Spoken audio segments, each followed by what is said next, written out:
Hey guys, tonight we are stepping back, way back, into the frozen heart of 1700s Europe, where winter was not a season you complained about on social media while wrapped in a heated blanket.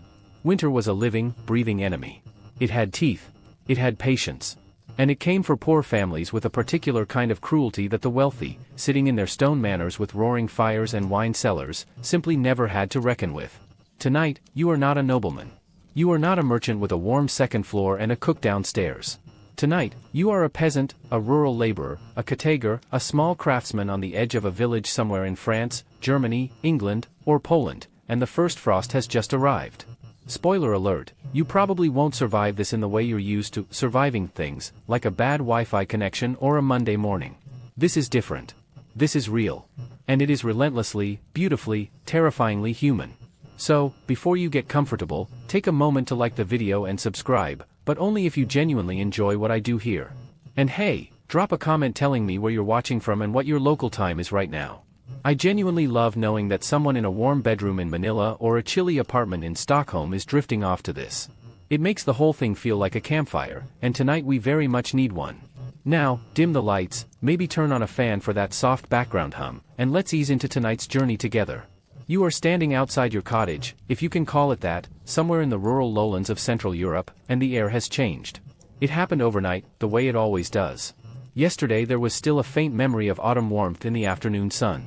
You could feel it on your face if you stood in just the right spot, facing south, eyes closed, pretending for a moment that the cold was not already circling. But this morning you woke up and something was different. The smell of the air was sharper. Cleaner, in a way that sounds nice until you realize what that cleanliness costs. The mud outside your door, which has been your constant companion since October, has hardened overnight into ridged, unforgiving ground. The puddle near the animal pen has a thin skin of ice on it. And your breath comes out in small white clouds, one after another, like a series of quiet warnings. This is the 1700s. The Little Ice Age, which gripped Europe from roughly the 14th century onward and whose final bitter decades you are living through right now, has made winters across the continent noticeably harsher than anything people in the modern world experience as normal. Historians and climatologists have documented that average temperatures during this period were 1 to 2 degrees Celsius lower than pre-industrial baselines, which sounds small until you realize that 1 degree, held for months, is the difference between a river that slows and a river that freezes solid enough to drive a cart across. The Thames froze. The Seine froze. The canals of Amsterdam froze so reliably that entire markets were set up on the ice. For the wealthy, this was spectacle. For you, it is a countdown. You are, in the rough demographic terms of 18th century Europe, part of the vast majority.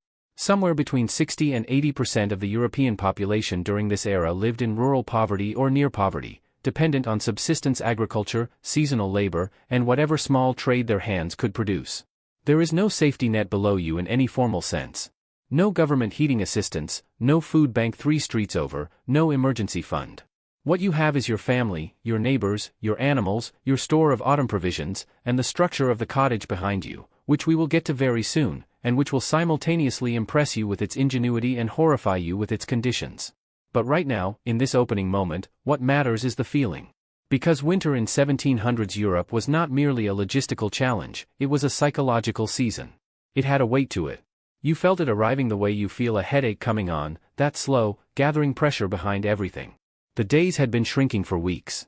You noticed it in the fields, in the length of the afternoon, in how early the light went golden and then gray and then gone. The animals felt it too. The cow has been restless. The pig, which you have been fattening since August with a kind of grim affection, knowing what December holds, has been sleeping more, pressing itself into the corner of the pen where the straw is deepest. Your children, 3 of them, the youngest barely 2 years old, are still inside. You can hear them through the low door, a shuffling, a cough, the older one saying something to the younger one in that half-language siblings develop when adults aren't paying attention. Your partner is already working. There is always work. The fire needs feeding. The water needs fetching before the well gets any icier. The animals need checking. The thatch on the north-facing corner of the roof looked loose last week and you haven't fixed it yet, and every morning you wake up and it's the first thing you think about. This is your life. Not dramatic, not cinematic, not yet, anyway.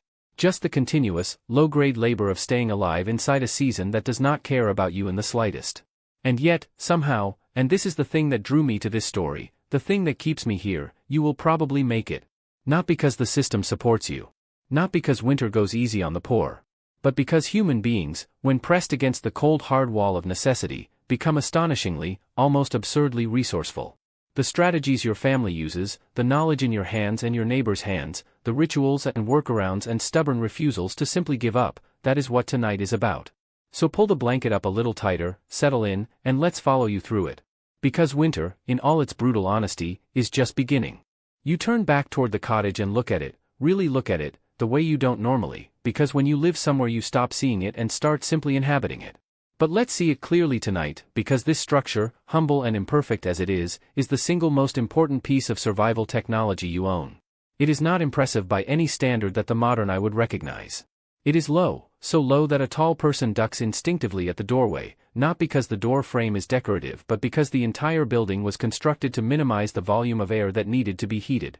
Every inch of unnecessary ceiling height is an inch of cold air you'd have to warm with fuel you don't have.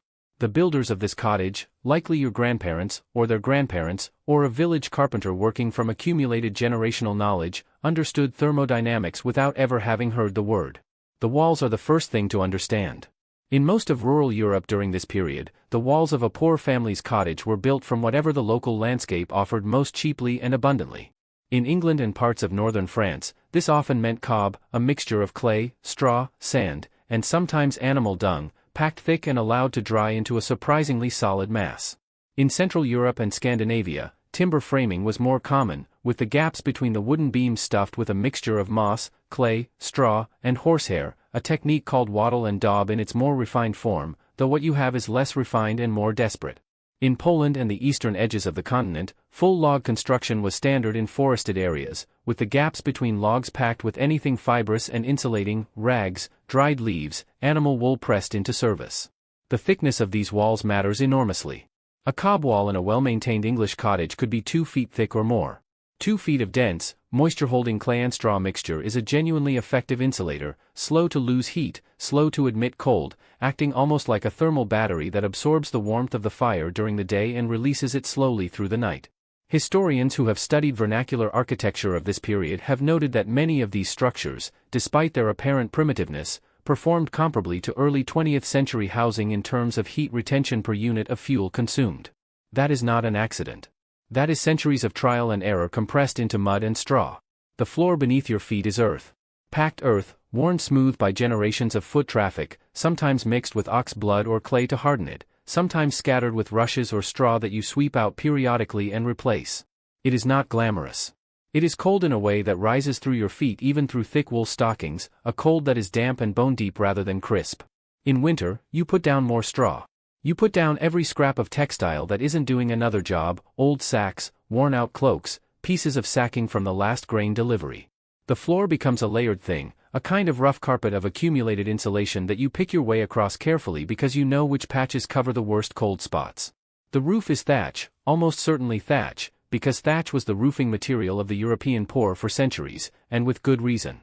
A well-laid thatch roof, packed densely from base to ridge, is an extraordinary insulator. The trapped air within the straw acts as a thermal barrier. Rain runs off the outer angle. Snow, counterintuitively, is sometimes left to accumulate on a thatch roof in winter rather than being cleared, because a layer of snow functions as additional insulation, the same principle that igloos exploit, the same reason that animals burrow into snowbanks rather than away from them. You know this instinctively. You've watched your father leave the snow on the roof and you've never questioned it because you've felt the difference inside. The ceiling inside, if there is one, and in the simplest cottages there isn't, just the underside of the thatch, is low enough that the heat from the fire, which rises naturally, stays concentrated in the living space rather than escaping into an attic void. Many poor cottages had a sleeping loft accessed by a ladder, a raised platform just below the roofline where the family slept, and this positioning was deliberate. Heat rises. The loft was the warmest spot in the house. The floor was the coldest. You put the children in the loft. Windows, if your cottage has them at all, are small, almost aggressively small. A single opening, perhaps a foot wide and slightly taller, covered not with glass, which was expensive and fragile, but with oiled cloth, scraped animal hide, or wooden shutters that close tight against the cold. In some parts of northern Europe, bladders from pigs or sheep were stretched and dried to cover window openings, translucent enough to let in a dim gray light but solid enough to block the worst of the wind. In the coldest months, you keep the shutters closed almost all day. You live in a kind of voluntary dimness, trading light for warmth, and you do not find this tragic because you have never known anything else. The door is low and heavy and fits its frame imperfectly. There is almost always a gap somewhere, a thin whistle of cold air that comes through no matter how many rags you stuff into the crack. You have stuffed rags into that crack. You stuff new ones every November, pulling them out in spring, washing them if they're worth washing, discarding them if they're not. The door faces away from the prevailing wind whenever possible, a siting decision made when the cottage was first built that shapes your entire relationship with winter mornings. Scholars of early modern European domestic history still debate whether the design of peasant cottages reflected conscious architectural knowledge or simply accumulated habit passed down without formal understanding. The answer is probably both, and the distinction matters less than the outcome, which is that these structures, for all their discomfort and imperfection, were tuned to their environments in ways that kept people alive through winters that would genuinely kill an unprepared modern person within days. Your cottage is not cozy. But it is, in its rough and smoky and low-ceilinged way, exactly what it needs to be. The fire is never just a fire. You need to understand this before anything else about your winter life makes sense, because every decision you make from October through March, what you eat, when you sleep, how you organize your family's movements through the day, what you spend your last coins on, flows outward from the hearth the way water flows from a spring. It is the center of gravity of your entire existence.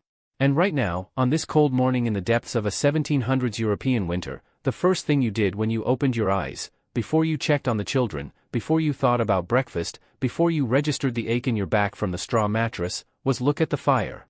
You looked to see if it was still alive. It is. Just barely. The embers from last night are still glowing under a layer of gray ash, a dull orange pulse that means you don't have to start from scratch. Starting from scratch is expensive in a way that has nothing to do with money. It costs time, it costs tinder, it costs the physical effort of coaxing a reluctant flame while your fingers are stiff with cold and your children are watching you with that particular expression children have when they're hungry and cold and too young to understand why the warmth isn't simply there yet. You lean forward and blow gently, long, slow, controlled breaths, and the embers brighten, and you feed the smallest, driest piece of kindling you have into the glow, and you wait, and eventually, with a small and deeply satisfying collapse of energy, the fire returns. This moment, the re-establishment of the fire, is so central to daily life in this period that it carried genuine emotional and spiritual weight. In many European folk traditions, the household fire was understood as a living presence, almost a member of the family, and allowing it to go out overnight was considered deeply inauspicious, even shameful. In parts of Scotland and Ireland, the practice of smouring, carefully banking the fire at night with ash to keep the embers alive until morning, was accompanied by prayers and specific ritual phrases, treating the preservation of fire as something sacred. In the context of 1700s poor households across Europe, this attitude was not mere superstition. It was accurate. The fire was alive. And keeping it alive was a matter of survival. The hearth in your cottage is open, a stone or brick construction built into one wall or, in older structures, positioned centrally in the room with a hole in the roof above it to let the smoke escape. The chimney, if you have one, is a relatively recent addition to poor housing. Many rural cottages of the early 1700s still relied on the older open hearth system, which meant that smoke filled the upper portion of the room before finding its way out through a smoke hole or a small louvered opening in the gable. This sounds miserable and in many ways it is. Your eyes water in the mornings, you cough more than you would in clean air, the underside of the thatch is permanently black with soot. But the smoke has a side effect that you've never analyzed but have simply accepted as part of how life works: it preserves the thatch. The tars in would smoke coat the straw from the inside, making it resistant to rot and to insects. The very discomfort of living in a smoky space extends the life of your roof. Everything about this cottage is a trade-off.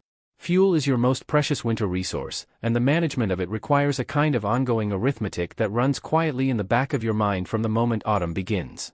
Wood is the primary fuel across most of Europe, but access to wood is far from simple for the rural poor. Forests are owned, by lords, by the church, by the village commons in more fortunate communities, and the right to collect wood is carefully controlled. You are entitled, in most cases, to collect dead wood from the ground, fallen branches, the kind of material that a lord's woodkeeper has not claimed. Live wood, the cutting of standing trees, requires permission, payment, or sufficiently discreet behavior after dark. Historians have documented an enormous body of law across 18th-century Europe specifically regulating access to forest resources, and the consistent violation of those laws by the rural poor, which tells you something important about the gap between what was legally available and what was actually necessary to survive. So your woodpile, the stack against the sheltered side of the cottage, covered with a piece of old canvas or a salvaged plank, represents weeks of accumulated labor. You started gathering in late summer.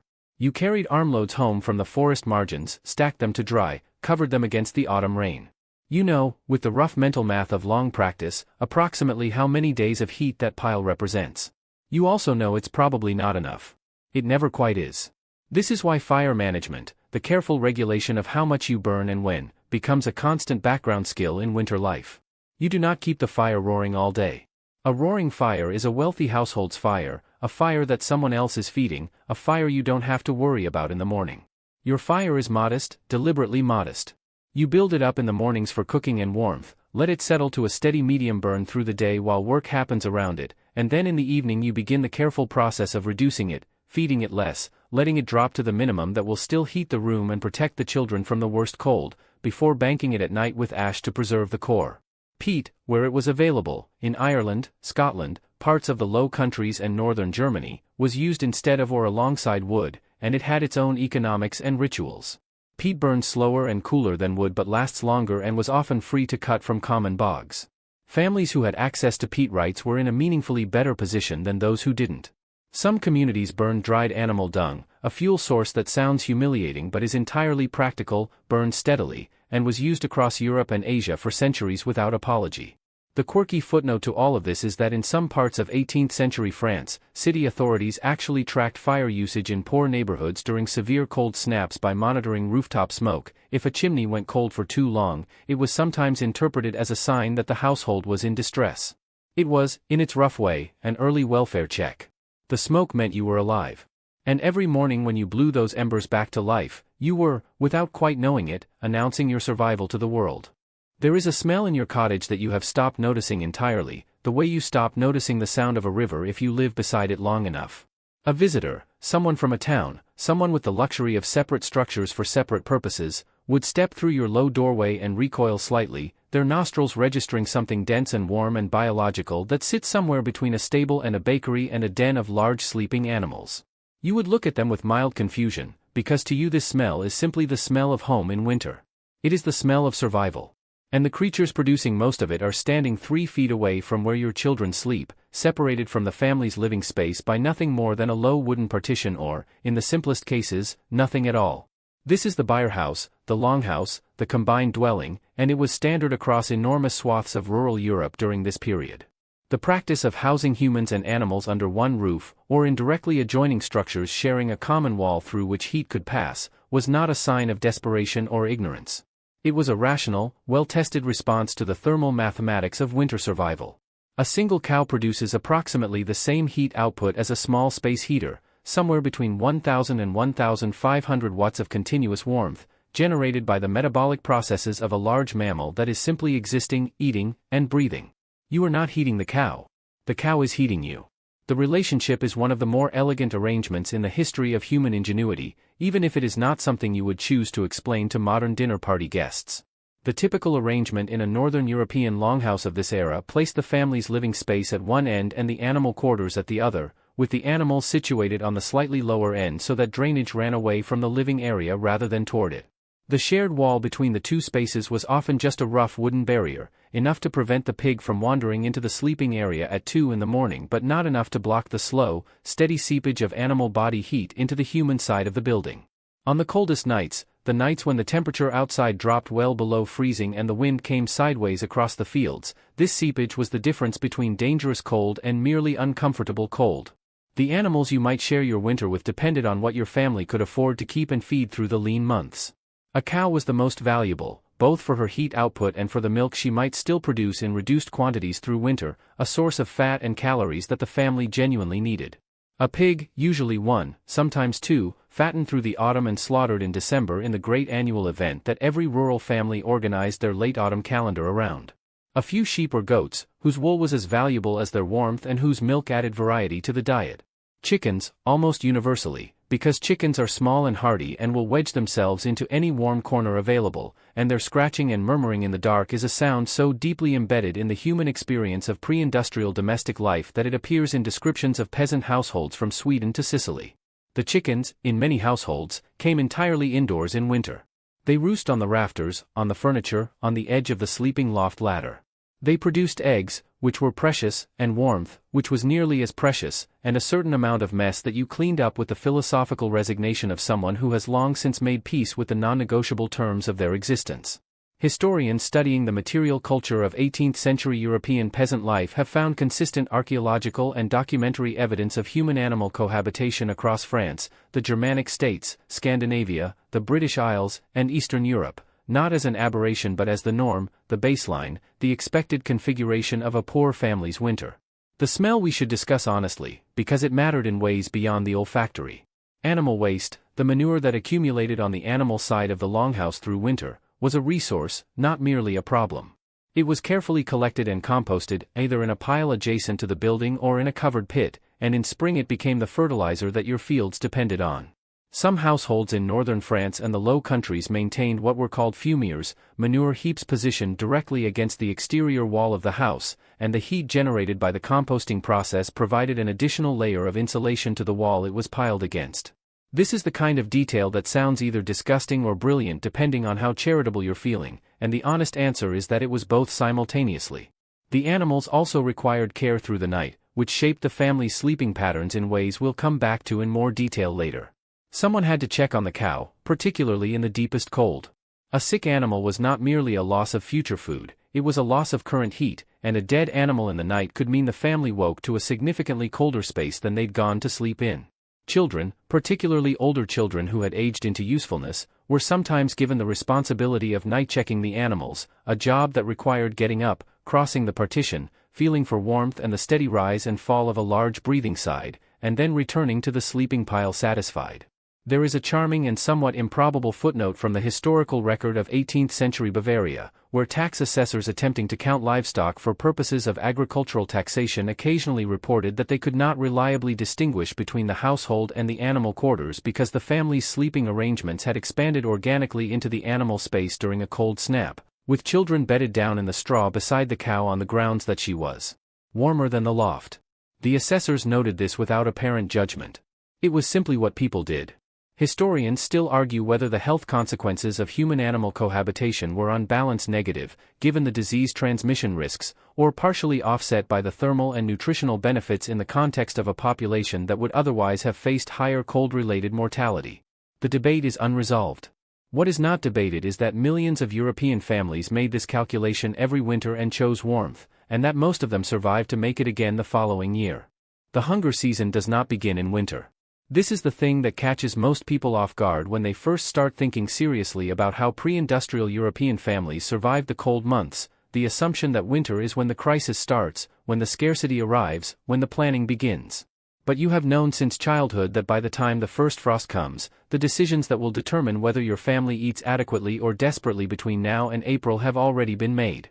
The hunger season begins in autumn, in the frantic, exhausting, every hour of daylight weeks between harvest and first freeze, when your hands are never clean and your back never fully straightens and the entire logic of your year converges into a single urgent question: do you have enough? The answer, in most years, for most poor families in 1700s Europe, was, probably. Not comfortably. Not generously. But probably enough, if you were careful, if the winter wasn't too long, if nobody got seriously sick, if the pig survived until December, if the grain you stored stayed dry, if the root vegetables in the cellar didn't rot, if the neighbors didn't need too much help and you didn't need too much from them. Probably enough is what you worked toward from the first warm day of spring through the last harvest day of autumn, and probably enough is what you went to sleep praying for on the night the first real cold arrived. Food preservation was not a hobby or a lifestyle choice in 18th-century rural Europe. It was the primary intellectual and physical project of every household from approximately August through November, and the techniques involved represented centuries of accumulated knowledge that was passed from mother to daughter, from father to son, from neighbor to neighbor with the kind of casual thoroughness that only comes when the stakes are genuinely mortal. You knew how to salt meat because your mother taught you and her mother taught her, and somewhere back in the chain someone learned the hard way what happened when you didn't use enough salt. You knew how to dry herbs and roots because the alternative was scurvy and night blindness and the slow, grinding malnutrition that made winter illness so much more likely to kill. The pig slaughter, usually in late November or December, often around the feast of St. Martin on the 11th of November in Catholic communities, a date that functioned as an informal starting gun for the winter food preparation season, was the single most important food event of the year for a poor family. Everything was used. This was not a philosophical position about waste reduction, it was simple arithmetic. The meat was salted and packed into barrels or hung in the chimney to smoke. The fat was rendered into lard, which was both cooking fat and, in desperate times, something that could be spread on bread as a calorie source when everything else ran low. The intestines were cleaned and used as sausage casings. The blood was cooked into black pudding. The bones were boiled for broth and then given to the dog or cracked for marrow. The bladder, as we briefly touched on earlier, had its own household applications. A pig that went into the slaughter weighing 200 pounds came out of it as almost nothing wasted, because nothing could be wasted. Salt was the other great preservative, and access to it was a genuine economic pressure point for poor families across Europe. Salt taxes, the gabelle in France being the most notorious, drove up the price of one of the most basic survival necessities and created a persistent, low-level crisis in the food security of the rural poor. The gabelle was so deeply resented that it became one of the specific grievances cited in the lead-up to the French Revolution, which tells you something about how central salt was to daily survival and how viscerally people felt its artificial scarcity. You needed salt to preserve your meat, your fish if you lived near water or a trading route, your butter, your vegetables.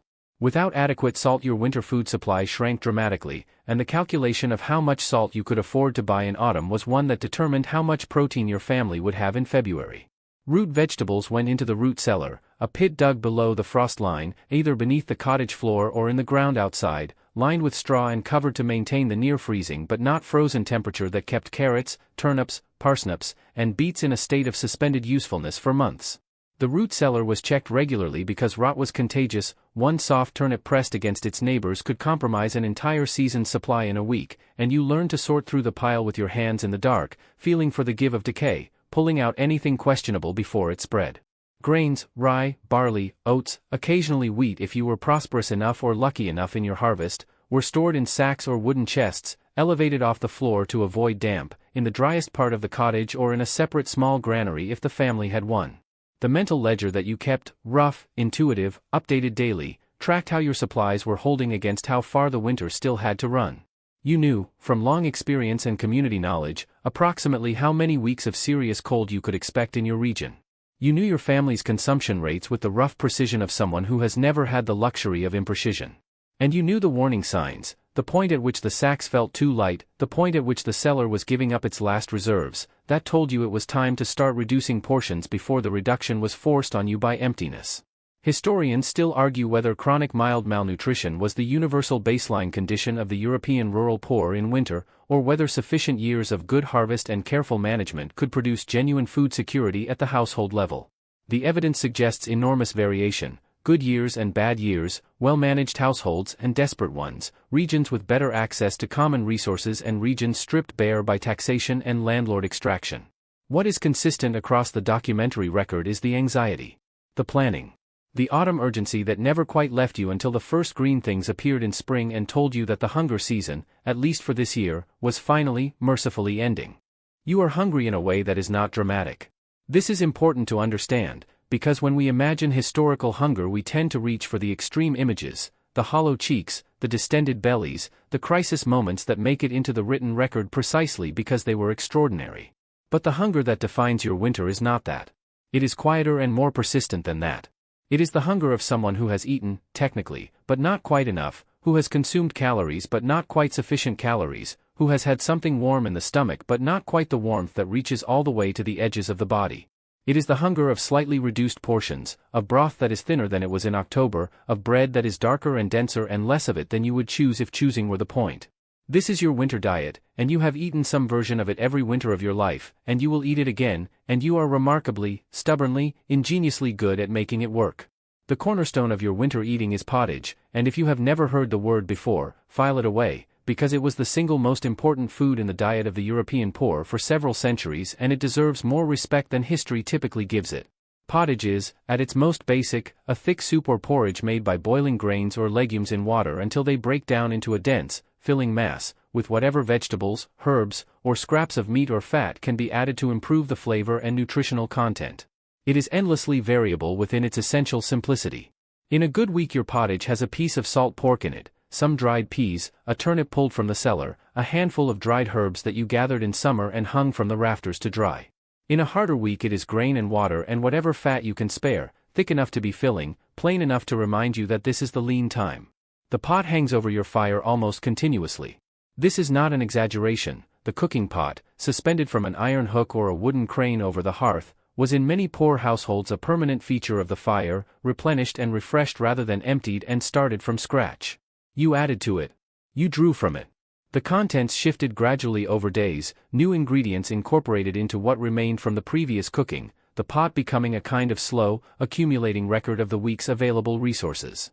This continuous cooking method was efficient in ways that matter enormously when fuel is scarce. You were not repeatedly bringing a cold pot to a boil, which costs fuel, but maintaining an already hot liquid at a steady simmer, which costs significantly less. The pot was also your hot water source, your warming vessel, the thing that made the cottage smell like something other than cold air and animal. Bread, where grain was available, was the other daily staple, and the bread you eat in winter is not the bread of summer abundance. Winter bread in a poor 18th century household was typically made from rye, darker, denser, more acidic than wheat bread, with a shelf life that wheat bread couldn't match and a nutritional profile that, while not glamorous, provided meaningful sustenance.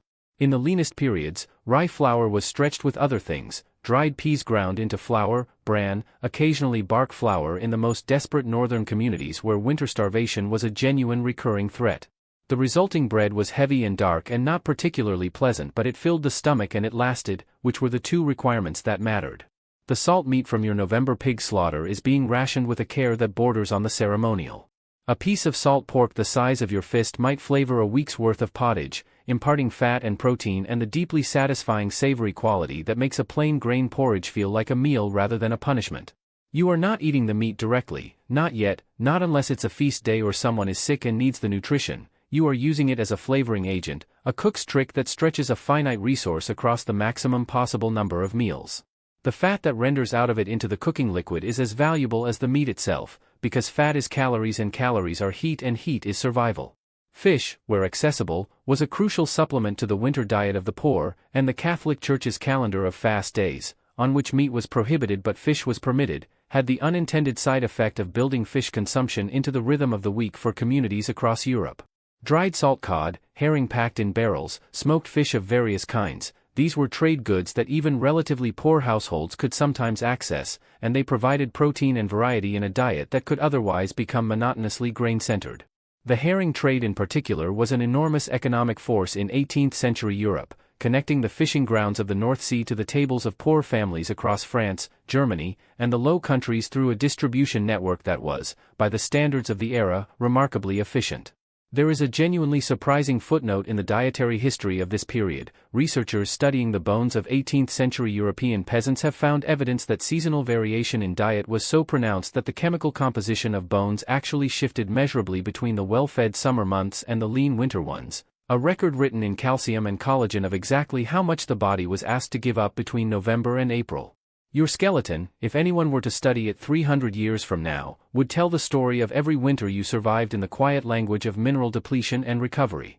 Foraging supplemented the stored supplies in ways that required knowledge and timing. Dried mushrooms gathered in autumn and stored, dried berries, nuts collected from common woodland margins, rose hips that persisted on the brambles into early winter and provided vitamin C in a diet chronically short of fresh produce. You knew your local landscape the way a modern person knows their neighborhood, intimately, specifically, with a mental map of every productive patch and every seasonal offering. This knowledge was not romantic. It was practical to the point of being mundane. And it kept you, on many winter days, just barely on the right side of enough. You have not been warm since October. Not properly, fully, all the way through warm, the kind of warm that reaches your shoulder blades and your shins and the tips of your fingers and stays there without requiring constant maintenance. That kind of warmth is a memory from summer, a physical state so distant by mid-January that you have almost stopped thinking of it as the default and started thinking of it as the exception. Cold is your baseline now. Cold is the water you swim in. And your clothing, every layer of it, every repaired and re-repaired and re-repaired piece of textile that you own, is your constant negotiation with that baseline, your daily argument with a season that would very much like to win. The first thing to understand about the clothing of the 18th century European poor is that there was very little of it, and what existed was never wasted, never discarded, never allowed to simply wear out without being converted into something else. A garment in your household had a life cycle that a modern fast fashion item could not even comprehend. A woolen coat began its life as a coat, was worn until it was no longer coatable, was then cut down into a child's garment, was then cut down further into patches, was then used as stuffing or lining, was then used as floor covering, was then, in its final and most degraded form, twisted into rope or stuffed into the crack under the door where the cold comes through. Nothing stopped being useful until it had absolutely no remaining structural integrity. Even then the fibers might be picked apart and reused in some form, carted back into raw material for respinning if anyone had the time and energy, which in winter was sometimes the case because winter evenings were long and hands needed occupation and spinning was something you could do by firelight. Wool was your primary textile and your primary defense against cold, and the relationship between poor rural families and wool in 18th century Europe was intimate in the way that relationships with life-sustaining things tend to be. If your family kept sheep, even 1 or 2 sheep, you were involved in every stage of the wool's journey from fleece to fabric. Shearing in spring, washing, carding, spinning into yarn on the drop spindle or the spinning wheel if you had one, weaving or knitting into finished fabric.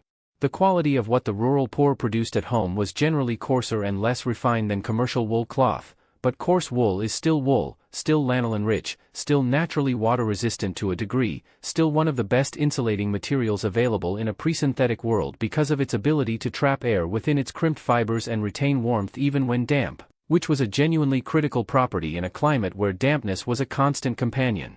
Your winter clothing strategy, to the extent that it was a conscious strategy rather than simply the accumulated layering of everything you owned, was built on the principle of layers.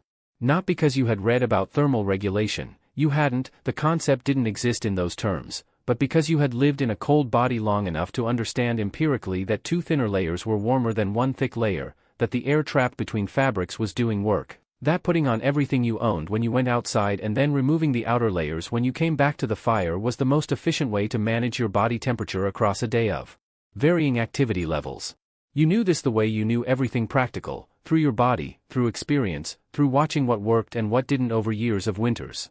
The base layer, against your skin, was a linen shirt or shift, linen rather than wool because linen, despite being a poorer insulator, was easier to wash and less irritating against skin worn down by the friction of physical labor. Over this came whatever wool you had, a heavy tunic or gown in various regional styles, a bodice or doublet depending on gender and local fashion, heavy wool stockings that came up to the knee or above and were knitted rather than woven, dense enough that they functioned almost as a second skin over your lower legs.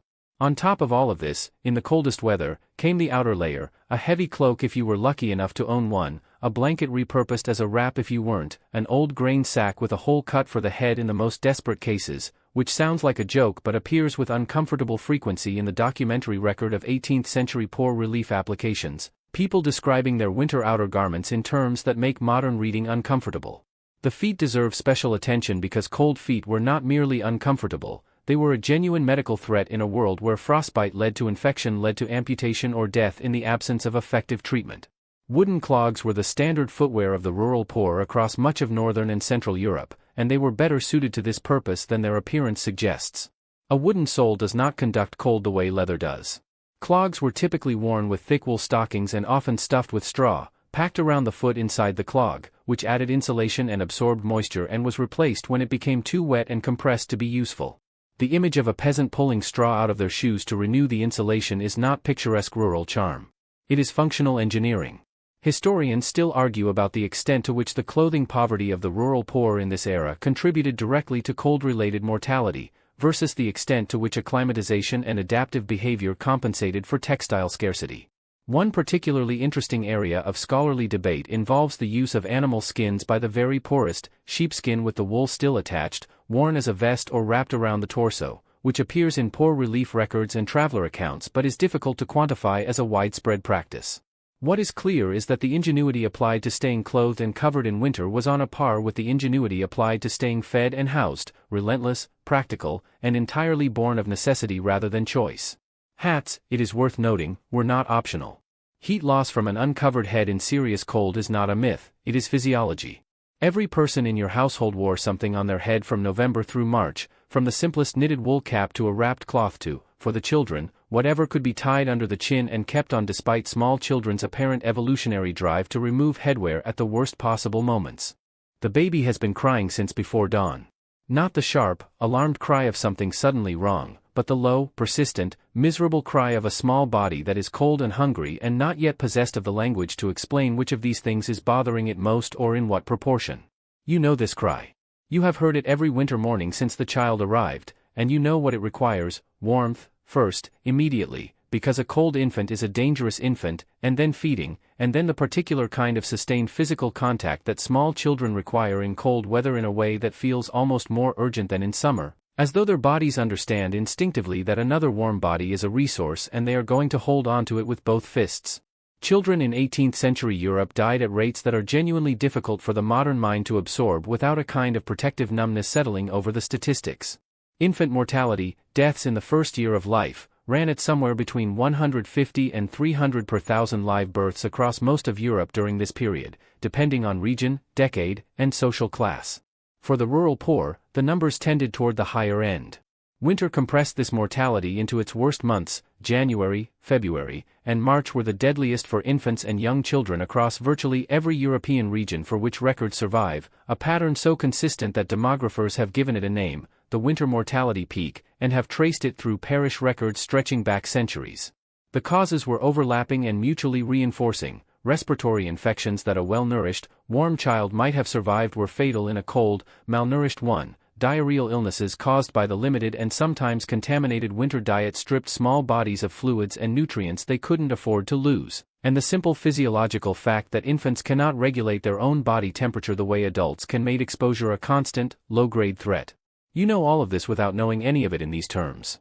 You know it in the way that generations of child loss have shaped the practices and anxieties of every family around you, in the extra layer you always put on the baby even when it seems like too much, in the way you check breathing in the night more often than seems rational, in the particular alertness that parents in this era maintained around small children through the winter months that reads, in the historical record, less like paranoia and more like appropriate threat assessment. The swaddling of infants was a near-universal practice across 18th century Europe, and while it has attracted significant criticism from modern child development perspectives, its thermal logic in the context of a cold cottage was real. A tightly swaddled infant loses heat more slowly than an unswaddled one. The wrapping traps a layer of warm air against the body, limits the surface area exposed to cold air, and prevents the flailing movements that accelerate heat loss in small limbs. Swaddling bands were typically wool, wound firmly but not damagingly tight, starting from the feet and working upward, producing a neat, cylindrical package that could be tucked into a cradle, hung near the fire on a hook specifically designed for this purpose, or handed off to an older sibling or neighbor to hold without the risk of dropping. Whether the practice was good for infant development in the broader sense is a question historians and pediatricians still engage with. Whether it kept cold babies warmer is not really in question. The cradle itself was almost always positioned as close to the fire as safety allowed, close enough for warmth, far enough that sparks were not a threat, a distance calibrated by the experienced eye of someone who had made this calculation before and would make it again every winter morning. In some households the cradle was suspended on ropes from the ceiling beams, allowing it to be rocked by a foot while the rocker's hands remained free for other work, a piece of functional furniture design that solved simultaneously the problem of keeping the infant moving and soothed and the problem of never having enough hands for everything that needed doing. Older children, those past infancy, past the most acute zone of vulnerability, presented a different set of challenges in winter. Children between roughly 2 and 8 years old were old enough to move independently but not old enough to be reliably careful about cold, fire, or any of the other winter hazards that a cottage full of survival infrastructure presented. The open hearth was the obvious danger, burns were common, and the treatment available for serious burns in a rural 18th century household was limited enough that what would now be a treatable injury was then frequently a death sentence through infection. Children were kept away from the fire by a combination of instruction, physical barriers, a wooden screen or a ring of heavy objects placed around the hearth, and the watchfulness of whoever was inside during the day, which was usually the mother or an older daughter. The older children, those 10 and above, were already part of the household's survival labor force in ways that had real winter significance. Fetching wood. Tending animals. Carrying water before the ice on the well got too thick. Watching younger siblings while adults did heavier work. Spinning by firelight in the evenings, a task small hands could manage and one that produced actual material value. In a family economy where every capable body was a resource, children became capable earlier than modern sensibility is comfortable with, and winter accelerated this transition because winter left no slack in the system for anyone to simply be present without contributing. There is a poignant footnote in the records of 18th century French parish registers, priests noting, in their careful Latin columns of births and deaths, the particular frequency with which children died in the coldest weeks of February and March, sometimes adding brief marginal comments that translate roughly as, taken by the cold, or, the winter took another. These were not formal medical diagnoses. They were a community's way of acknowledging, in the sparse language available to them, that winter was doing what winter did, pressing hardest on the smallest and most vulnerable, taking what the season demanded, leaving the survivors to carry the memory forward into spring. You did not survive this winter alone. This is the truth that sits underneath every other truth about poor family survival in 1700s Europe, the foundation that makes all the individual strategies, the careful fire management, the rationed salt pork, the swaddled baby by the hearth, actually viable rather than merely heroic in isolation.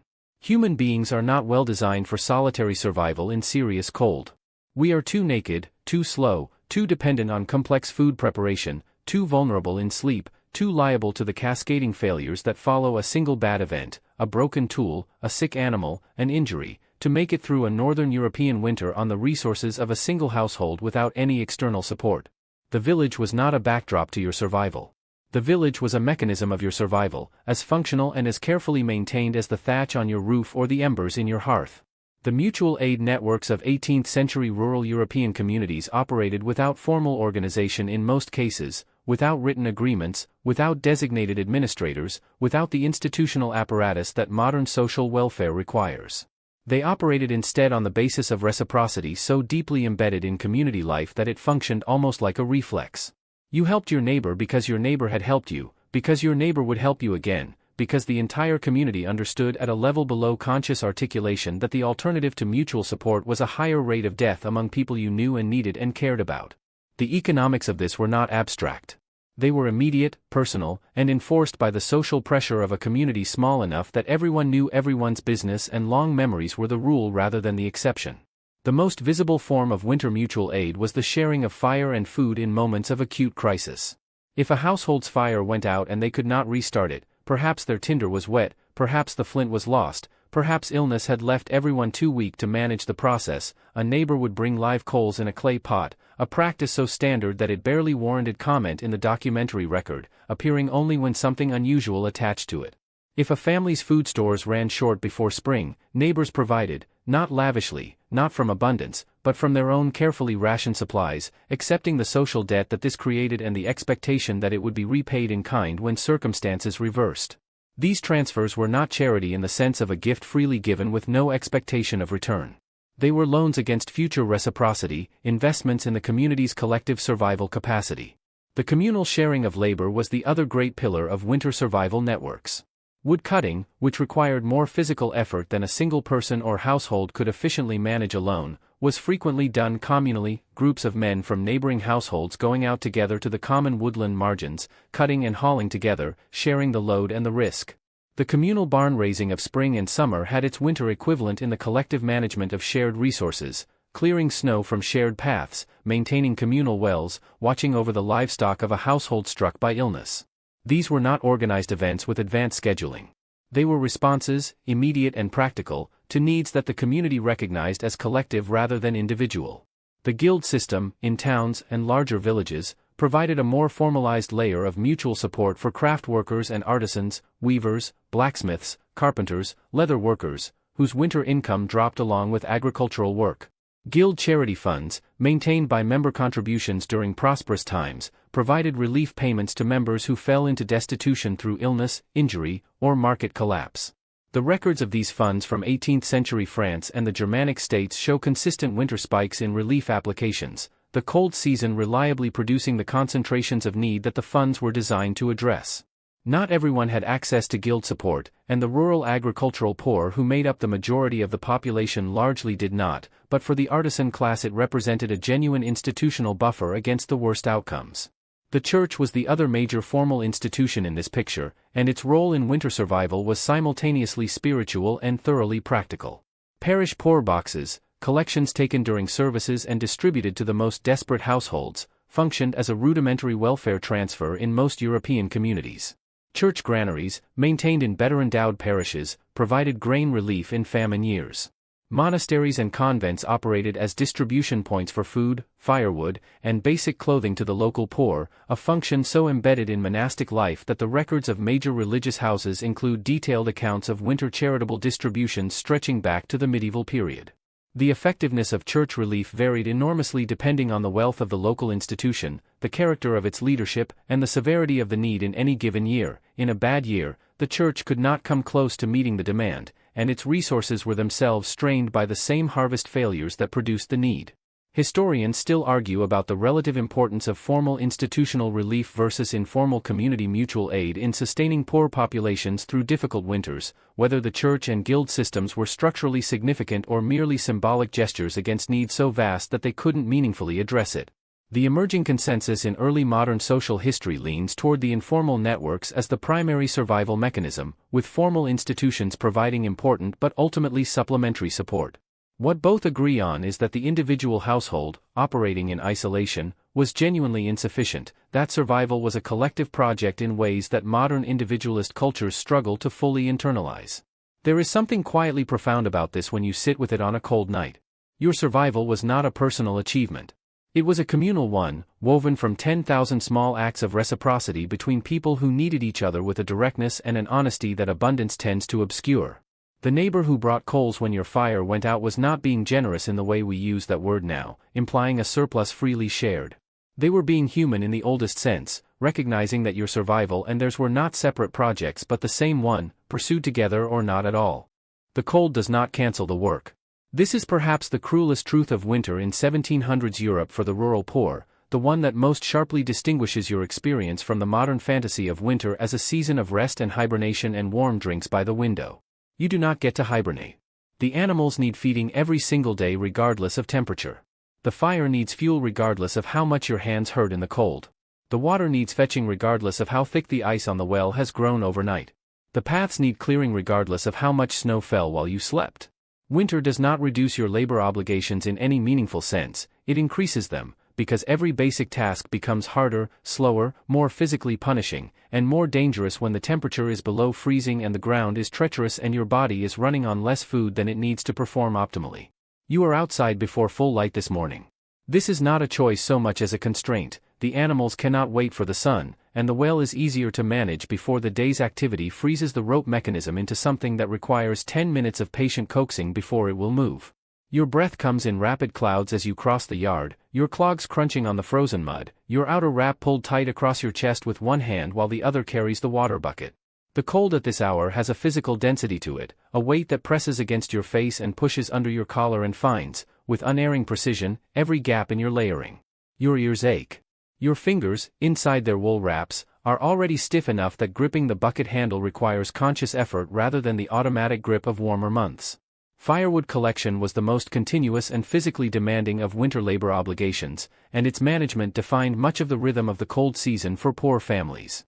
The woodpile that you assembled in autumn was never quite large enough, you knew this going in and you accepted it, which meant that throughout winter you were making ongoing trips to supplement your stored supply with whatever dead wood remained collectible from the common margins and hedgerows. These trips were not pleasant walks. They required carrying significant weight over ground that was either frozen into uneven ridges that twisted ankles or thawed into the kind of deep, clinging mud that pulled at your clogs with every step and added 10 pounds of effort to every stride.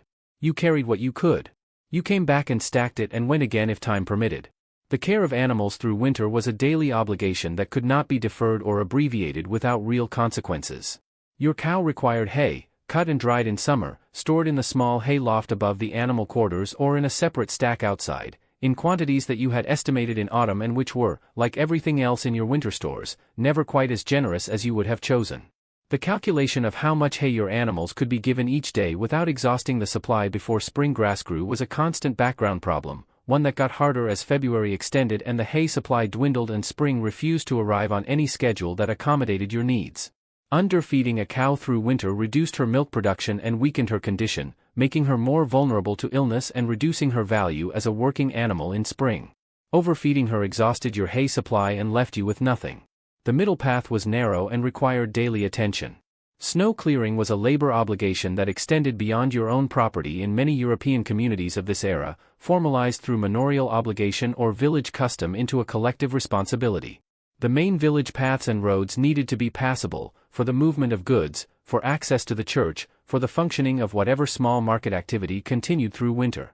In areas under feudal or manorial obligation, peasants owed their lord a specified number of days of road labor per year, and in some regions this was specifically timed to winter clearing, a particularly resented imposition given that it pulled men away from their own survival work to maintain infrastructure that primarily served the movement of the lord's goods and traffic. The records of manorial courts across 18th-century England and France include consistent complaints about road labor obligations, and consistent fines for those who failed to fulfill them, which suggests that compliance was imperfect and that the resentment was acted upon whenever people felt they could get away with it. Ice itself became a commodity and a worksite in the depths of winter, and the harvesting of river and pond ice for storage in ice houses was a form of winter labor that involved poor workers even as it primarily served wealthy consumers.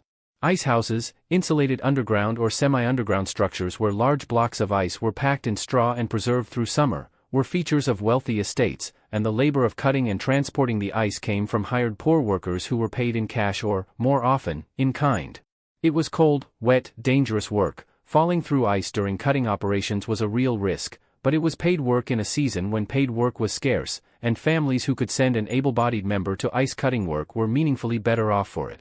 There is a genuinely interesting quirk in the historical record here. In particularly severe winters when the major European rivers froze solid, frost fairs sprang up on the ice, temporary markets and entertainment venues that operated on the frozen surface of the Thames in London, the Seine in Paris, and various German rivers.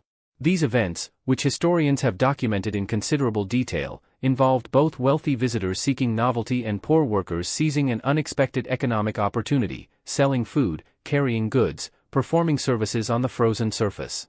The last Great Thames Frost Fair occurred in 1814, but multiple events in the 1700s brought hundreds of workers onto the ice for days at a time, a strange inversion of seasonal norms that turned a threat into a temporary marketplace. Historians still argue about the net economic effect of winter on poor rural households, whether the reduction in agricultural labor was offset by winter crafts and supplementary labor, or whether winter represented a genuine net loss of income that accumulated into the debt spirals many poor families carried from year to year. The evidence suggests that the balance varied enormously by household composition, location, and access to supplementary work, but that the labor of winter was real, relentless, and never optional.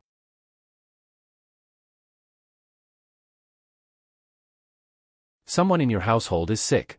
It may be the youngest child, running the low persistent fever that has been present for 3 days now and shows no particular sign of resolving itself. It may be your partner, whose cough began as the dry rasp of cold air in an irritated throat and has deepened over the past week into something wetter and more concerning, something that wakes them in the night and leaves them pale and exhausted by morning. It may even be you, the ache behind your eyes, the heaviness in your limbs that you have been attributing to fatigue and cold and the general physical punishment of winter labor but which has begun to feel, this morning, like something more specific and more worrying. Whoever it is, illness has entered your household, and you are going to deal with it the way you deal with everything in this winter, with what you have, with what you know, and with the quiet, practical courage of someone who has no other options. The medical landscape available to the rural poor of 18th-century Europe was a layered and genuinely fascinating mixture of empirical folk knowledge, herbal medicine of varying effectiveness, religious practice, and outright magical thinking, all of it operating in the complete absence of the germ theory of disease, the understanding of viral infection, or any of the other conceptual frameworks that make modern medicine possible. Your village almost certainly had no physician. Physicians were expensive urban professionals whose fees were beyond anything your household could contemplate. What your village had was a variety of informal and semi-formal healers whose services occupied the space between practical nursing and something closer to ritual. The wise woman or cunning man who knew the local herbs and their applications, the midwife who handled not just births but a broad range of women's and children's ailments, the blacksmith in some communities who also pulled teeth, and always, overarching everything, the priest who offered spiritual remedies for physical suffering and whose prayers were considered a legitimate component of treatment. The herbal medicine available to your household was not uniformly useless, and this point matters because there is a tendency in popular history to dismiss pre-modern folk medicine as pure superstition. Some of it was. A significant portion of it was not. The herbs that were grown in cottage gardens or gathered from hedgerows and common land across 18th-century Europe included a number of plants whose active compounds have since been identified and confirmed by modern pharmacology. Willow bark, which was used for fever and pain across many European folk traditions, contained salicin, the chemical precursor to aspirin. Elderberry preparations used for respiratory illness contain compounds that genuinely show antiviral properties in laboratory conditions. Garlic, used almost universally across European folk medicine as an antimicrobial, contains allicin, which has documented antibacterial effects. You did not know why these things worked. You knew that they worked, or that your mother said they worked, or that the wise woman said they worked, and in the absence of alternatives this was sufficient evidence. For the fever that your child is running, you would apply a combination of approaches. Cooling compresses, cloth soaked in cold water and applied to the forehead and wrists, to bring the temperature down physically. A preparation of elderflower tea, perhaps with a little honey if you had any remaining from the summer, which was a standard childhood fever remedy across most of northern and central Europe and which had the genuine virtue of encouraging fluid intake in a patient who needed hydration. Extra warmth, counterintuitively to modern understanding but in keeping with the prevailing medical theory of the era, which held that fevers needed to be sweated out, the child bundled and kept near the fire, encouraged to sweat, the sweat seen as the illness leaving the body. Modern medicine has complicated our view of fever management significantly, but the practice of keeping a sick child warm and hydrated was not without benefit in a cold cottage in February. The cough that worries you more than the fever was addressed with preparations that ranged from the genuinely helpful to the purely hopeful. Thyme tea, which had expectorant properties that were empirically observed over centuries before they were chemically explained. Preparations of horehound, a bitter herb used as a cough remedy across Europe and subsequently validated enough that it appears in commercial cough preparations into the modern era. Onion syrup, sliced onions layered with honey or sugar and allowed to macerate overnight into a thick liquid that was given by the spoonful, which appears in folk medicine records from France, Germany, England, and Poland with such consistency that it clearly worked well enough to be retained across generations and cultures. Poultices of heated cloth or warmed animal fat applied to the chest, which provided comforting warmth even if the therapeutic claims attached to them were optimistic. The quirky footnote to all of this is that some of the stranger remedies in the 18th century European folk pharmacopoeia were stranger than they sound on the surface. Carrying a potato in your pocket to ward off rheumatism was a persistent belief across parts of England and Ireland. Rubbing a sty with the tail of a black cat was considered effective in several regional traditions. Spider webs applied to wounds appear in folk medicine records from multiple European countries, and while the practice sounds alarming, spiders' webs do contain vitamin K and have some hemostatic properties. The folk observation was not entirely without basis, even if the mechanism was completely misunderstood. Historians still argue about the net effectiveness of 18th-century European folk medicine compared to the alternatives available, whether the treatments provided by village healers produced better outcomes than untreated illness, and how the answer varied by condition, region, and practitioner. The emerging view in the history of medicine is that for common winter ailments, respiratory infections, mild fevers, digestive complaints, the herbal repertoire of the rural poor provided meaningful symptomatic relief even where it could not address underlying causes, and that the social and psychological dimensions of treatment, the healer's visit, the community's concern, the ritual of preparation and administration, had real effects on patient well-being that we would now classify under the broad heading of the placebo effect, which is not nothing. What you had, in the end, was attention. Careful, continuous, experienced attention to the sick person, combined with everything your knowledge and your resources could bring to bear. It was not enough, sometimes. In the depths of winter, with a weakened body and a cold cottage and limited food and no antibiotics, it was sometimes not enough. But it was what you had, and you gave it fully, and in most winters, for most illnesses, it was just barely sufficient. The fire has been banked for the night.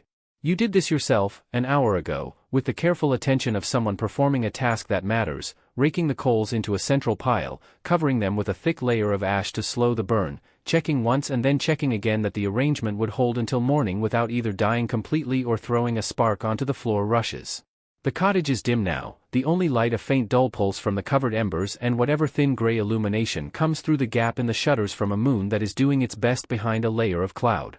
The temperature inside has already begun its nightly drop, that slow, patient descent from the modest warmth of the evening fire toward the colder equilibrium of the small hours, when the insulation of walls and thatch and animal heat from the other side of the partition will be all that stands between your family and the serious cold outside. You are not sleeping alone. In the 18th century rural European poor household, solitary sleep was a luxury as remote and as irrelevant as a private dining room. The family slept together, in the most literal physical sense, bodies sharing the available warmth the way a cluster of animals shares it, by proximity and contact and the pooling of metabolic heat into a shared thermal environment that was meaningfully warmer than any individual sleeping body could generate alone. The sleeping surface was typically a straw mattress, a large cloth sack stuffed with dried straw or hay, sometimes mixed with dried bracken or heather in regions where these were available, placed on a wooden bed frame or directly on the raised platform of a sleeping loft. Multiple people shared this surface. Children were arranged between adults or in a pile of their own, the youngest tucked against a parent's body, the older children pressed together in a row that maximized contact and minimized the exposed surface area of any individual sleeper. The bedding over this arrangement, the blankets and coverings that trapped the pooled warmth, was every textile the household could spare from other uses. Wool blankets where they existed, repurposed cloaks and coats, grain sacks, the family's spare clothing laid flat over sleeping bodies in the way that modern people layer extra blankets in a cold room. The goal was to create a sleeping environment that functioned almost like a nest, an enclosed, insulated space where the warmth generated by multiple bodies accumulated rather than dissipating into the cold air of the cottage. In particularly cold spells, the family might sleep fully clothed, which reduced the thermal demand on the bedding by keeping the insulation layer closer to the body where it was most effective. The nighttime threats that required monitoring were real and specific, and they shaped the sleeping patterns of poor families in ways that departed significantly from the modern ideal of a single 8-hour sleep block.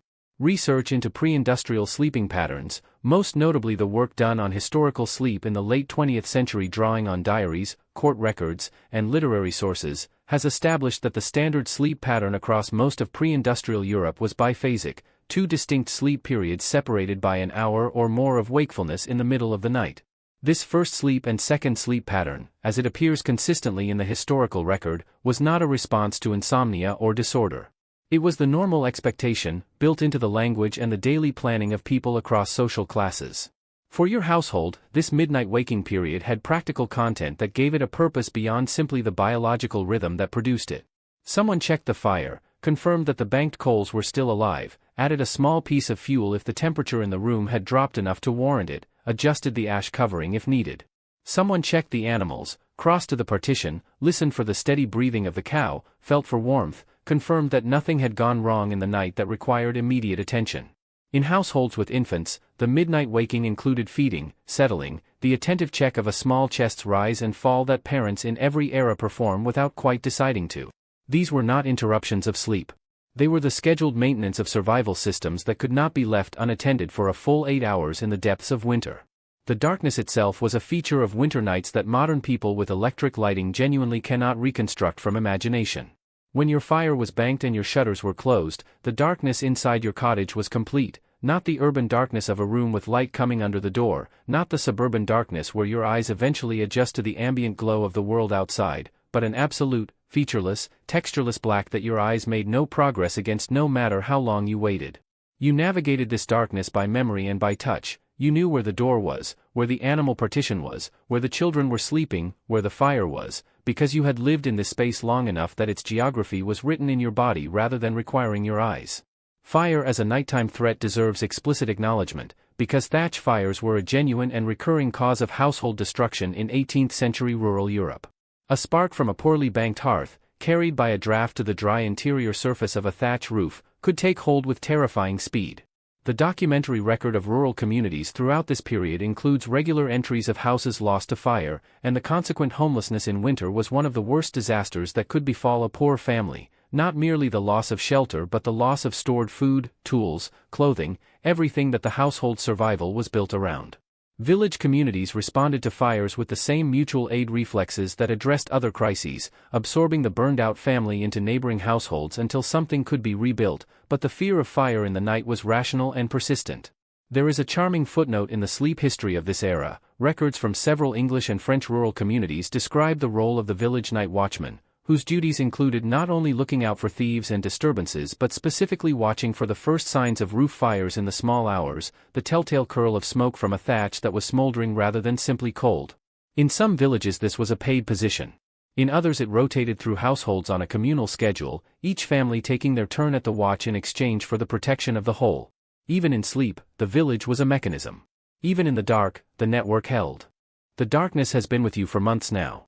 Not just the darkness of nights, which are long enough, 14, 15 hours of black in the depths of December in Northern Europe, a duration that reshapes your entire relationship with time and activity and the human need for light. But the darkness of days too, the low gray sky that sits over everything from November onward like a lid pressed down on the world, the sun appearing briefly and at such a shallow angle that it provides almost no warmth and barely adequate light, skimming the horizon for a few hours before retreating again into the gray. You have not seen a properly bright day in weeks. You have not felt genuine sun warmth on your face since September.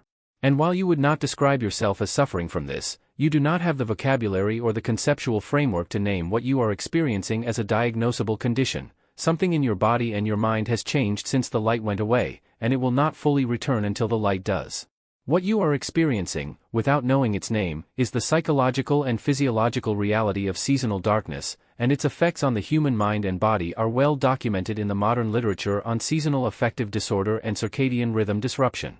The reduction in daylight hours suppresses melatonin regulation, affects serotonin production, reduces energy levels, flattens mood, impairs concentration, and produces a generalized heaviness of spirit that is not depression in the clinical sense but occupies an adjacent territory.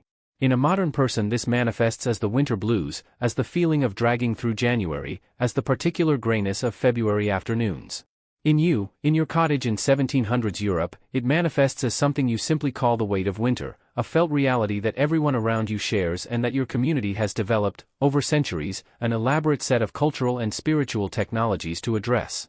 The most important of these technologies was the calendar of feast days and festivals that punctuated the winter months with mandated celebration, communal gathering, and the specific kind of psychological relief that comes from collective joy in the context of shared hardship. The Christian liturgical calendar, as it was observed across 18th-century rural Europe, was densely populated with winter observances: St. Martin's Day in November, St. Nicholas in early December, Christmas and its 12-day celebration stretching to Epiphany in January, Candlemas in February, and the long approach to Easter through Lent and its release in spring. These were not merely religious observances, though they were that too. They were scheduled interruptions of the grinding sameness of winter, occasions that required special food, communal gathering, the suspension of ordinary labor, and the assertion, against all the evidence of the cold and the dark, that life contained something worth celebrating. Christmas, in particular, was the great psychological hinge of winter for poor families across Catholic and Protestant Europe alike, the moment when the year's longest nights were already behind you even if the coldest weeks were still ahead. The midwinter feast was older than Christianity in Europe. Its positioning at the winter solstice was deliberate and carried the weight of every pre-Christian festival that had ever been used to assert human defiance against the dark. You did not have a decorated tree in the modern sense, you did not have wrapped gifts or printed cards, but you had something real and valuable, the best food your household could provide, assembled from the same stores you had been carefully rationing, the pig's best cuts that you had been saving for exactly this day, candles burning when they were normally unlit, neighbors gathered in a space that was warmer for their bodies than it would have been for yours alone. The feast was not extravagant by any objective measure. It was extravagant relative to every other day of winter, and that relativity was what gave it its power. The folk customs and superstitions of winter in 18th-century Europe were numerous and regional and endlessly varied, but they shared a common psychological function. They gave the community a sense of agency over a season that was otherwise experienced entirely as something that happened to you rather than something you participated in. If you performed the right rituals, the winter would be shorter. If you left the right offerings, the spring would come sooner. If you marked the right days with the right observances, the forces that governed cold and darkness and the death of the growing world would be propitiated and would eventually relent. None of this was literally true, and at some level most people knew it was not literally true, but it was psychologically true in the sense that doing something, anything, about your situation is genuinely better for the human mind than doing nothing, and the rituals of winter kept the community doing something together through the months when passive endurance was the only other option. The long winter evenings, which might have been experienced as empty and oppressive, were filled by the social institution of the Veillée in France, the Spinstube in the Germanic regions, and various equivalents across northern Europe, gatherings in the warmest available space, usually the home of whoever had the most fuel or the largest hearth, where neighbors came together in the evenings to share warmth and work and company. Spinning, knitting, mending, tool repair, practical work that could be done by firelight and that benefited from multiple pairs of hands. But also stories, songs, gossip, the oral transmission of local history and folk knowledge that was the primary media environment of the pre-literate poor. These gatherings were the winter social life, its entertainment, its therapy, its school, all of it happening simultaneously in a smoky room full of people who needed each other's company as much as they needed each other's warmth. Historians still argue about the degree to which seasonal mental health decline among the rural poor in this era was a significant driver of winter mortality, whether the psychological weight of winter contributed to susceptibility to illness, to accidents, to the failure of will that sometimes preceded physical collapse. The question is genuinely difficult to answer from the historical record, which documented outcomes rather than mental states. What is clear is that communities understood the psychological danger of winter isolation and responded to it with cultural practices designed specifically to counteract it: the feast days, the evening gatherings, the rituals of collective celebration that insisted, season after season, that the darkness was not permanent and that spring was always, eventually, coming. There were years when everything failed at once. You need to understand this, not as a dramatic narrative device but as a historical reality that recurred with enough frequency to shape the entire psychological landscape of rural poverty in 18th-century Europe.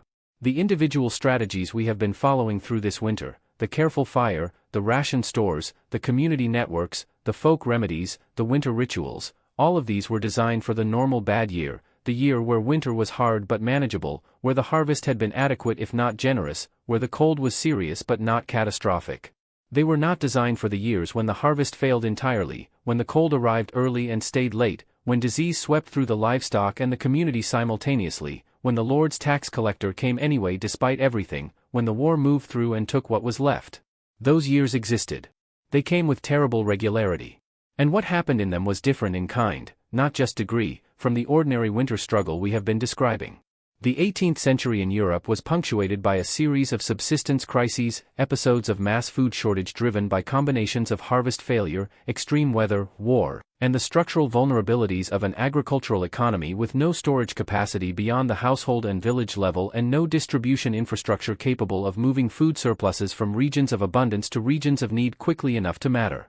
The crisis of 1709 and 1710, triggered by the Great Frost, the most extreme winter in European recorded history, during which temperatures dropped so catastrophically that the sea froze off the coast of France, olive trees died across the Mediterranean, and grain stores across northern Europe were destroyed by cold that penetrated even well-maintained cellars, killed hundreds of thousands of people across France, the Low Countries, and Central Europe.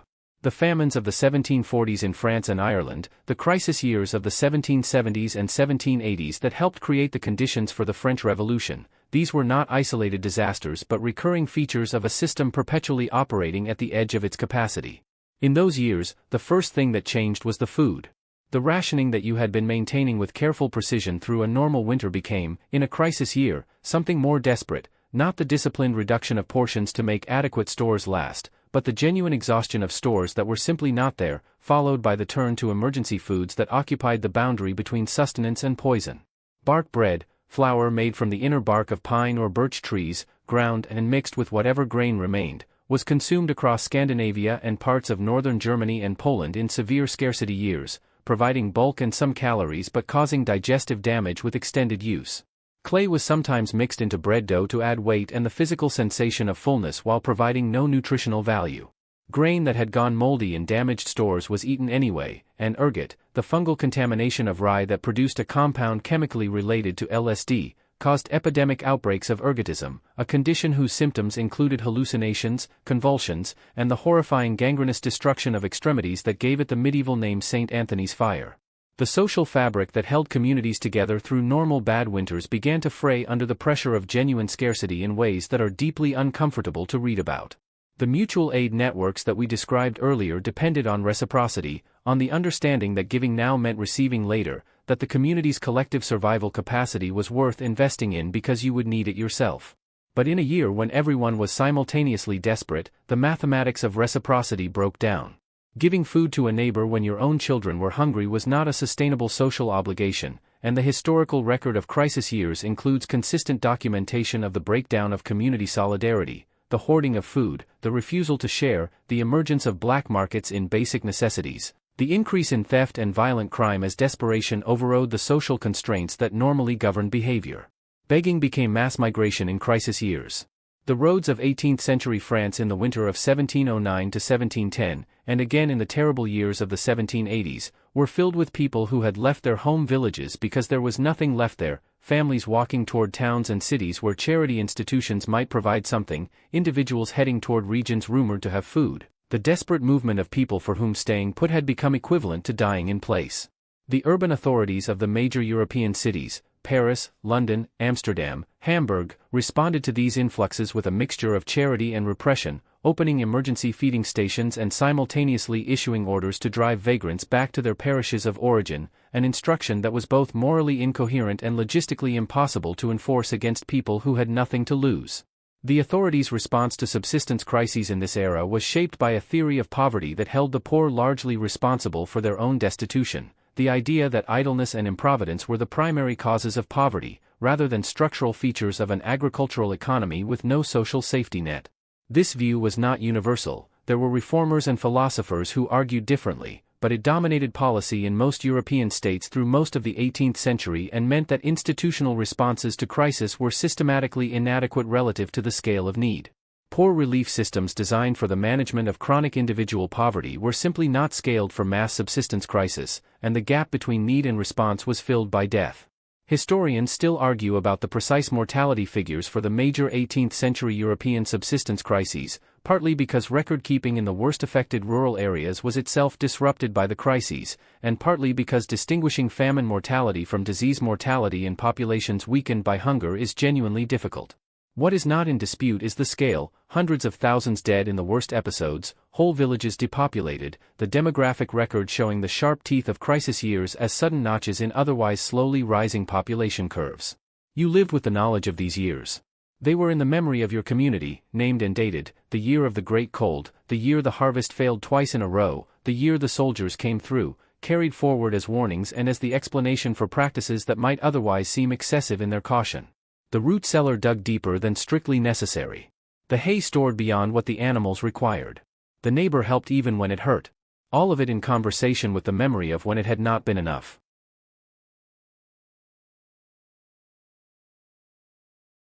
Something is different this morning.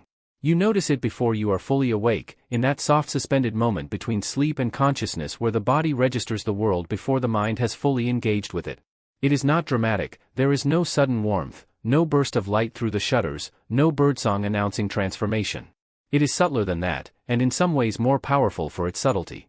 The quality of the cold has changed. The hard, brittle, bone-dry cold of deep winter, the cold that crackled and bit and had an edge to it like metal, has softened overnight into something damper and less aggressive. The air that comes through the gap under the door is still cold, but it is cold in a different register, the cold of something releasing rather than the cold of something tightening. You have felt this before, every year of your life, and your body knows what it means before your mind catches up. The grip is loosening. Somewhere, at some distance still, spring is beginning its approach. It is March, probably. Perhaps late February in a mild year, perhaps not until early April in a hard one. The calendar matters less than the physical evidence accumulating around you, the slightly longer afternoons that you have been tracking with the unconscious precision of someone whose entire life is organized around the angle of light, the patches of south-facing ground where the snow has pulled back to reveal the dark earth beneath, the restlessness in the animals that suggests something hormonal and ancient is being triggered in them by signals you cannot quite perceive but they clearly can. The cow has been different for 3 days. The chickens have been louder. Even the pig, if you still have one, perhaps you do, if the autumn slaughter was generous and left a small one through the winter, seems to be responding to something in the air that smells, very faintly but unmistakably, like the end of the hard time. The emotional reality of surviving a winter in 1700s rural Europe was not something that the people who did it typically wrote about, because most of them could not write, and those who could were occupied with the practical demands of the season rather than its emotional texture. But it surfaces in the historical record in other ways, in the intensity of spring festivals, in the language of parish records noting the relief of communities emerging from difficult winters, in the folk songs and sayings that attached specific emotional significance to the first signs of thaw. There was a feeling, real and widespread, that surviving winter was an achievement that deserved acknowledgement. Not pride exactly, the vocabulary of individual achievement did not quite apply to something that was fundamentally a collective survival, but something closer to gratitude, collective and private simultaneously, directed at the community, at the animals, at the stores that had lasted, at whatever spiritual forces the community held responsible for the continuation of life. The practical work of spring's approach began before spring actually arrived, because the transition from winter to the growing season was itself a period of acute labor and careful management. The animals that had been wintered on reduced rations needed to be reintroduced to grazing carefully. Grass that looked green and inviting in early spring was often low in the nutrients that animals needed, and livestock turned out too early onto spring pasture sometimes collapsed from what was called grass staggers, a magnesium deficiency that modern veterinary science has explained but that you understood only as a danger to be navigated through careful observation and the accumulated wisdom of people who had made this transition before you. The fields needed assessing, which ones had survived the winter in condition for planting, which ones had suffered frost damage or waterlogging that required remediation before seed could go in, which ones needed the manure that had been accumulating through winter in the animal quarters and that was now, finally, ready to do the work you had been saving it for. The stores that had carried you through winter were nearly exhausted, and this near exhaustion was a feature rather than a bug of good household management. Having nothing left at the end of winter meant you had neither over-provisioned, which was expensive, nor under-provisioned, which was dangerous. But it also meant that the weeks between the last of your stored food and the first of the new season's production were a genuine gap, a hungry bridge between one year's harvest and the next that communities throughout Europe called the hungry gap or the lean weeks, and that required its own strategies. Wild greens, the first nettles and dandelions and hawthorn leaves of early spring, were harvested and eaten with an enthusiasm that was partly driven by their genuine palatability after months of stored food and partly by the body's recognition of fresh micronutrients it had been without. The return of eggs as the days lengthened and the hens came back into full laying was greeted with something that was not quite celebration but was adjacent to it. The first egg of spring had a significance that went beyond its caloric value into something more symbolic. Historians studying the demography of 18th-century rural Europe have noted that the spring mortality peak, a secondary spike in deaths occurring in March and April, following the winter mortality peak, was driven partly by the accumulated physiological stress of winter finally reaching its endpoint in bodies that had been managing on reduced resources for months. People who had held on through the worst of the cold sometimes did not make it to the warmth, their bodies depleted past the point of recovery by the cumulative demands of the season. This is a sobering footnote to the survival narrative, a reminder that making it to spring was not a guarantee of making it through spring, and that the boundary between the hard season and the good one was not as clean as the emotional logic of seasonal transition suggested. But you are still here. Your fire is still alive. Your children slept through the night and this morning the youngest one, who has been fretful and pale through the worst weeks of February, is sitting up in the loft and looking at the thin line of light coming through the shutter gap with an expression of uncomplicated interest that you have not seen on that small face in longer than you want to calculate. The cow is warm against her side of the partition. The hay is low but not gone. The root cellar has a few turnips left and a heel of salt pork that you have been conserving with the focused devotion of someone who understands exactly what it represents. You have made it. Not easily, not without cost, not without the ongoing renegotiation of every resource and every relationship and every expectation that winter demands. But you have made it, and the air through the door gap smells like loosening, and somewhere under the frozen ground the first green things are already deciding to begin.